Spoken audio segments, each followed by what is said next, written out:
Legal, bora terminar aqui então a nossa navbar, certo? Na aula passada a gente fez a estrutura dela com o nosso HyperScript, né? Via JavaScript, a gente criou o componente e agora a gente vai fazer as classes. O nosso navbar SCSS está vazio até agora e a gente vai começar a trabalhar nele aqui.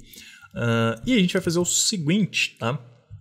Vamos dar uma olhada aqui nos nossos estilos e para começar a gente vai fazer uma coisa que a gente não fez antes, que é definir o nosso time CSS. E o nosso time CSS, ele vai ter as variáveis globais do nosso projeto, que por enquanto serão as variáveis de cores. Talvez depois a gente vai adicionando mais variáveis globais ao longo do projeto. Mas a gente vai voltar aqui no nosso time SCSS e a gente vai então começar a escrever essas variáveis globais. Eu vou fazer o seguinte, tá? Como é repeteco, eu vou fazer a primeira, depois eu vou cortar o vídeo e voltar com todas prontas. Então, o que a gente vai fazer? Você vai no arquivo aqui do Figma, né?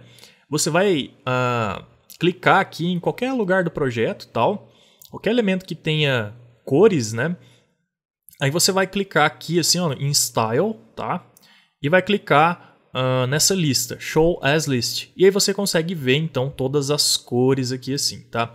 Outra coisa que você pode fazer é só clicar em qualquer espaço vazio aqui do projeto que não seja em nenhum elemento e ele também vai te mostrar todos os estilos aqui, beleza? E aí, o que a gente faz então? Eu vou pegar o Purple aqui, vou clicar nesse elemento aqui, ó, Edit Style, e aí ele vai me mostrar o código hexadecimal da cor. Eu vou dar um Ctrl C, e aí eu venho aqui no meu time, não é no navbar, é no time, já ia fazendo errado. Tem esse H1 Color Blue aqui de uma aula bem antiga, eu vou deletar ele, a gente não precisa dele. E aí eu vou criar uma variável do SAS, tá? Então a variável do SAS é o quê? Sinal de dólar, o nome dela, no nosso caso vai ser Purple, 2 pontos e o valor, só isso, beleza? Ponto e vírgula. Mesma coisa para todas as outras, vou clicar nessa setinha agora aqui para voltar.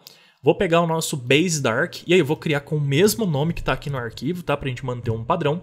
Então aqui agora vai ser Base Dark, tá? E vou colar o código da cor. E assim por diante, tá? Eu vou cortar o vídeo e já volto com todas prontas. Beleza, coloquei todas as cores aqui, acho que não faltou nenhuma, tá? E essas aqui agora são as nossas variáveis globais, beleza? E aí o que a gente vai fazer agora, tá?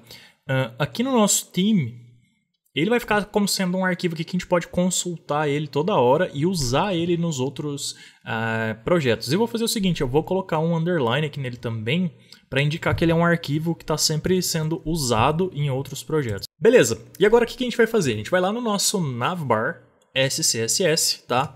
E a cor que é de background do nosso navbar, né, do nosso WoW navbar, o nosso elemento completo ali, ó, é o Base Dark, tá? Que eu chamei aqui no nosso time.scss. Então, se a gente pegar aqui e tentar usar o nosso Base Dark, vamos fazer um teste aqui só para você ver. Então, eu vou em navbar e aí o nome da nossa classe é WoW navbar. E aí, ops, faltam 2 pontos aqui. Não faltou 2 pontos. Eu tô ficando maluco com essa sintaxe já, tá? Tá, vamos lá. Background color.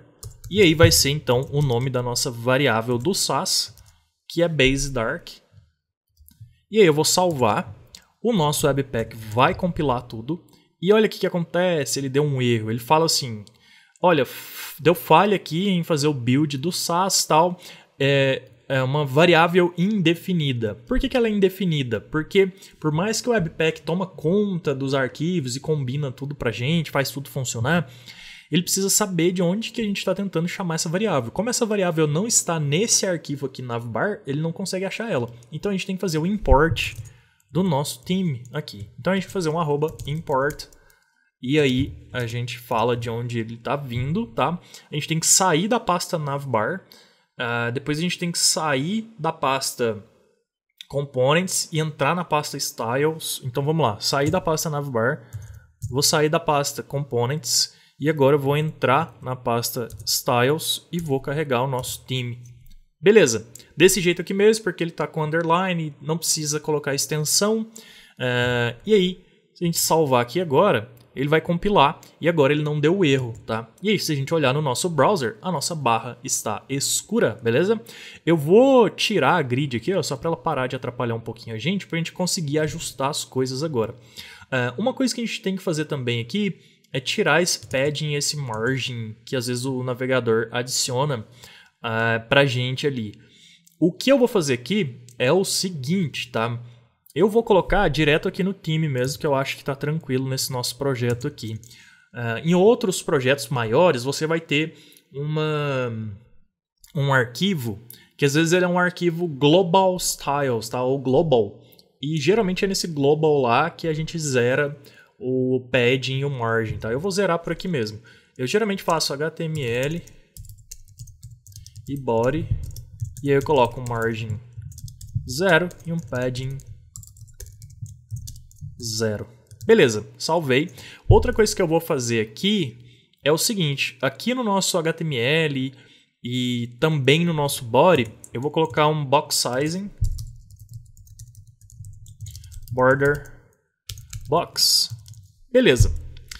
Agora eu acho que sumiu. Sim, sumiu aquele padding adicional que estava na nossa página.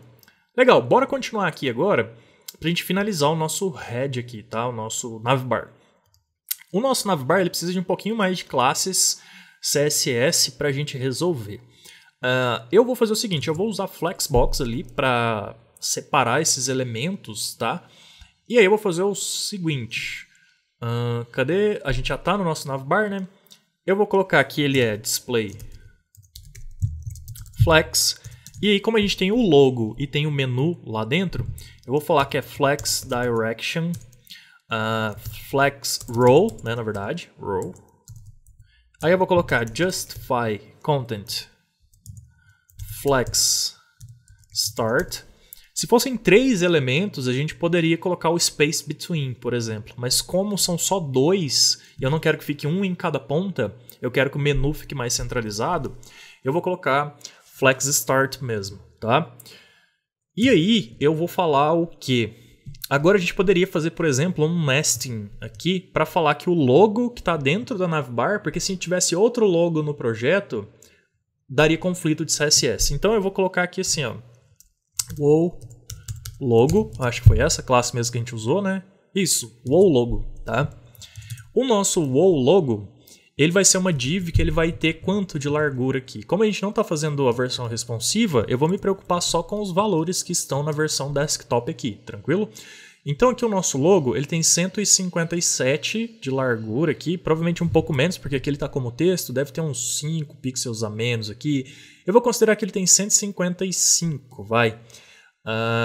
E aí, se eu colocar 32, vamos usar 8 points grid aqui mentalmente, digamos assim, como unidades de 8, tá? De 8 em 8. Então a gente vai ter 32 aqui de margem left, por exemplo.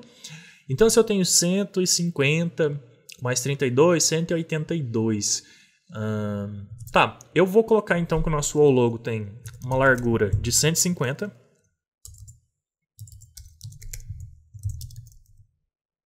150 pixels, tá? E a altura dele, eu vou colocar a mesma altura que é a altura da nossa navbar, que é 80 pixels. Porque isso aqui é só a div que vai receber a imagem, tá? Height 80 pixels. E agora, a imagem do logo, a img do logo, né, que é a nossa imagem de PNG, ela vai ter o quê? Ela vai ter uma largura de 100%. E ela vai ter uma largura máxima de 100% também, para ela não extrapolar em situação alguma.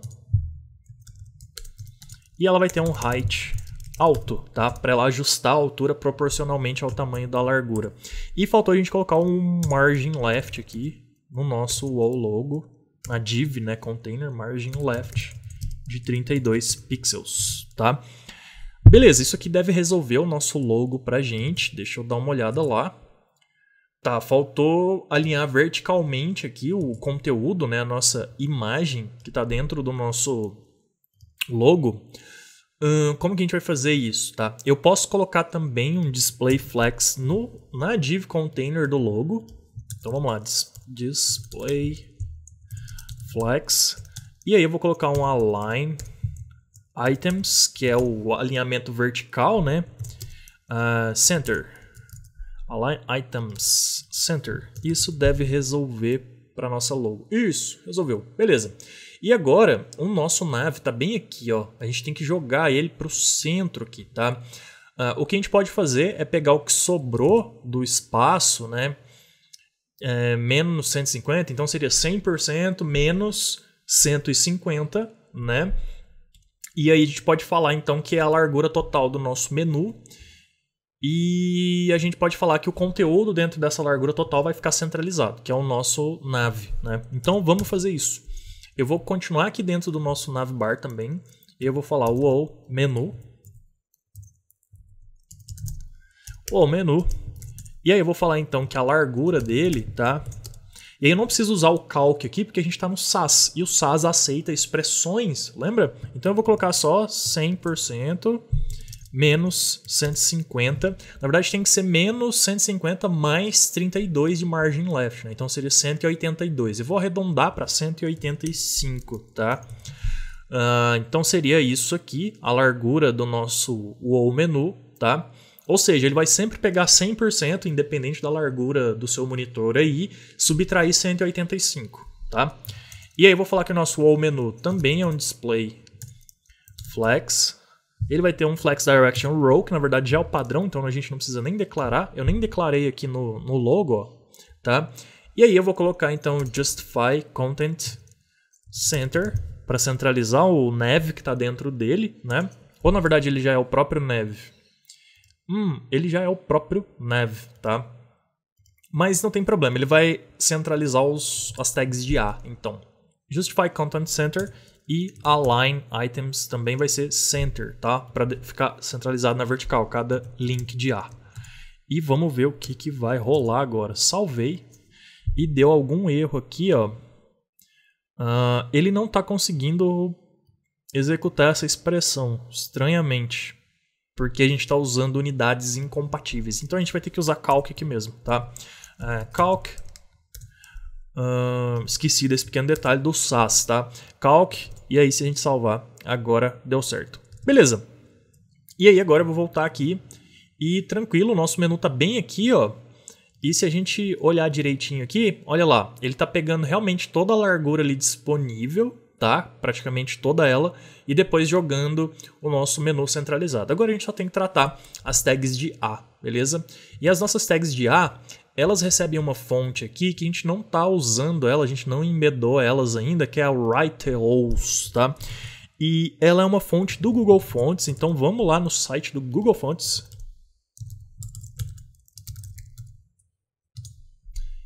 E aí a gente vai pegar essa fonte lá do Write-Alls. Eu copiei o nome dela ali do Figma, porque é meio chatinho de digitar. Aqui está ela. E aí eu vou clicar nela aqui agora. E aqui eu quero... Mudou um pouquinho o layout aqui do Google Fonts, né? Acho que eu já tinha falado isso numa aula lá atrás, não lembro. Mas eu achei que tem que clicar aqui em Select this Style. E agora aqui em Embed. E agora sim a gente vai pegar a tag de link aqui, ó, tá vendo? Vou dar um Ctrl C. E aí a gente vai onde? A gente vai lá no nosso index.html, tá? Aqui no topo, ó, logo antes do title, eu vou colar aqui. E agora sim ele vai entender que a gente quer usar essa fonte, beleza? E aqui ele dá pra gente como a gente usar.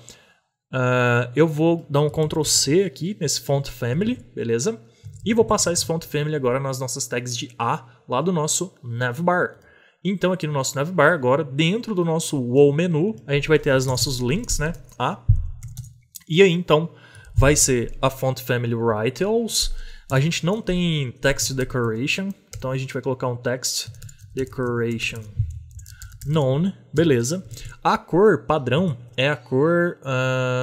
eu não apliquei aqui o nosso estilo, dos nossos estilos padrões, se não me engano, mas está como branco, tá? Então vamos colocar a cor branca e depois no hover é o nosso amarelo. Então vai ser color, e aí vai ser a nossa variável que a gente está importando do nosso theme, que vai ser o white, se eu bem me lembro eu coloquei esse nome, tá? E aí, para a gente fazer o hover, se você bem se lembra aí também das aulas de SAS, é o nosso e-comercial, hover, E aí a gente passa as propriedades do hover, que vai ser o nosso color yellow. E eu vou colocar aqui um transition, só para não fazer uma transição pro hover muito brusca, né? Transition all 0.2s easy out. Isso aqui é básico, né? Eu não vou ficar explicando, porque isso aqui tudo a gente viu muito no Front-End Design Essencial, que é o nosso primeiro curso aqui, beleza? Tá.